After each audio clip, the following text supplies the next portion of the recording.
28 graus é a máxima para hoje. Rádio Independente. Direto ao ponto. No quadro Direto ao Ponto, a participação do médico e psiquiatra Rafael Moreno, e hoje o tema Impactos do Trabalho na Saúde Mental. Bom dia, doutor, seja bem-vindo. Bom dia, sejam bem-vindos. Então, a motivação de falar sobre isso é sobre essa experiência que a gente está vendo das artistas Maiara e Maraísa, né, que estão nessa sobrecarga, parece essa sobrecarga de shows, e o que será que pode estar significando isso, né? O que será que significa quando a gente se envolve excessivamente no trabalho? Tá? O que será que pode estar por trás? E de fato, né, a gente vê que muitas vezes o excesso de trabalho, da gente se envolver demais com o trabalho, encher nossa agenda com o trabalho, pode ser uma forma de tentar lidar com alguma emoção. Por exemplo, no caso delas, o luto, porque o que acontece? Quando a gente está executando algo, a nossa área do cérebro, ela é ativada de uma forma diferente quando a gente está em repouso. Quando a gente está em repouso, quando a gente não está fazendo nada, em geral a gente ativa as áreas mais emocionais, relacionadas à empatia, a gente pensa mais nos outros. E quando a gente está com o cérebro em repouso, no ócio, por exemplo, aí sim essas emoções tendem a ser mais profundas.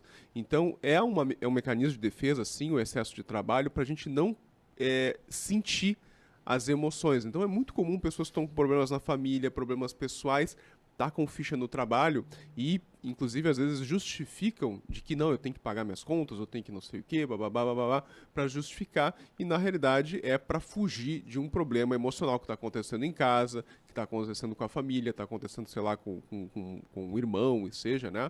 No caso, um luto, a gente está vendo aqui. E não é a melhor forma de lidar com esse problema, né? A gente sabe que quando a pessoa está sofrendo muito psicologicamente, emocionalmente, em função de um estressor, a melhor forma de lidar é sim com tratamento especializado, psicológico, às vezes com medicamentos. Então, lidar nessa forma, a princípio, né, não faz apagar. E como a gente está vendo, nos próprios shows acabam se emocionando demais, revivendo. Então, essa revivência também da gente tá expondo, né, tá falando do jornalista, né, do policial que fala, repete aquelas questões dos crimes, das situações traumáticas, e essa repetição do que aconteceu, de contar várias vezes, reviver várias vezes, isso também aumenta a chance de desenvolvimento de transtornos mentais, como depressão, ansiedade, estresse pós-traumático. Nicolas, que elas estavam fazendo um projeto juntas. Isso. E aí agora elas seguem fazendo a parte delas, né, com essa volta aí dos eventos também, né? Eu acho que, claro, tem a questão profissional, financeira das equipes que envolve também, enfim, talvez elas sintam uma responsabilidade por essas equipes que trabalham. E aí, né, a pessoa perderam a amiga, a colega de trabalho, enfim, e agora talvez elas tentem, de alguma forma, preencher esse espaço, né, tanto nelas, da perda que elas tiveram, como da questão da equipe. Enfim, eu acho que é bem complicado essa decisão também de fazer ou não fazer ali, né, o trabalho da sequência.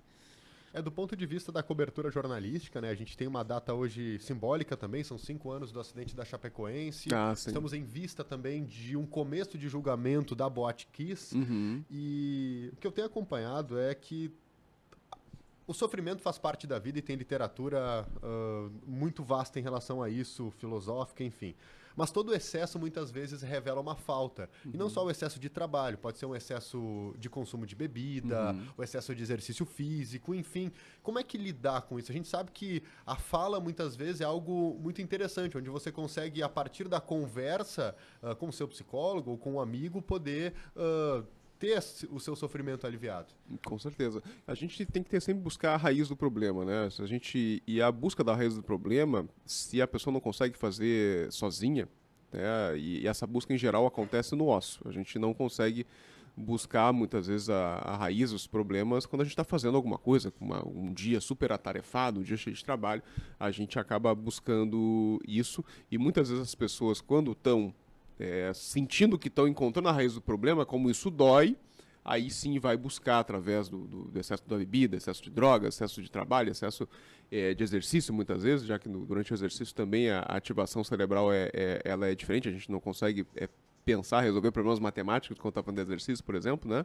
Então, o ideal sim é ou a busca sozinho. Muitas pessoas conseguem, com a busca de amigos, com a busca da família, ou sozinho mesmo, conseguem resolver, encontrar a raiz dos seus problemas e mudar a sua vida, mas um grupo de pessoas tem que ter uma ajuda especializada, né, com um psicólogo, com um psiquiatra, que seja para conseguir encontrar a raiz dos seus problemas, porque se não tira a raiz, o broto segue nascendo e o problema tende a aumentar. E lembrar que um problema de saúde mental, que a pessoa tem lá, um trauma que nunca tratou, isso impacta na saúde física da pessoa, né? Quantas vezes a gente não vê uma pessoa que veio a ter uma doença, um câncer ou uma doença cardíaca, infartou, aí vai se ver, ele piorou, ele envelheceu depois que aconteceu aquilo, ele não resolveu, tomou um golpe na empresa, depois daquilo que acabou aí a vida dele. Então, a saúde mental não tratada, ela vai impactar na saúde física também. Então, isso é importante a gente estar atento e se ligar e buscar aí a solução para o problema. E quanto a não ter muito tempo para parar hoje em dia, para sofrer, para sentir aquela perda, estamos falando de amigas, né? Tem muitas vezes que acontece com amigos, tem muitas vezes que acontece no marido, na esposa, no filho, na filha, no pai, na mãe, enfim, pessoas muito próximas.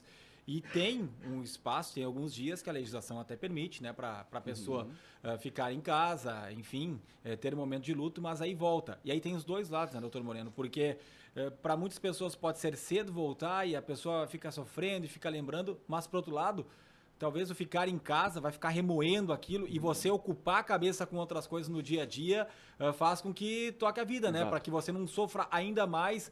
É sempre um momento muito delicado, né? Com certeza, né? Acho que o ideal é o equilíbrio, né? A pessoa voltar aos poucos à sua rotina, mas não usar a rotina em excesso para tapar aí a ferida, né? Porque aí a gente realmente não consegue viver. O luto é um processo natural. A gente, todo o ser vivo tem essa questão, então a gente precisa respeitar o tempo da pessoa e, obviamente, algumas pessoas têm o que a gente chama de luto patológico, que é um luto que não consegue se resolver dentro de 6 meses a 2 anos.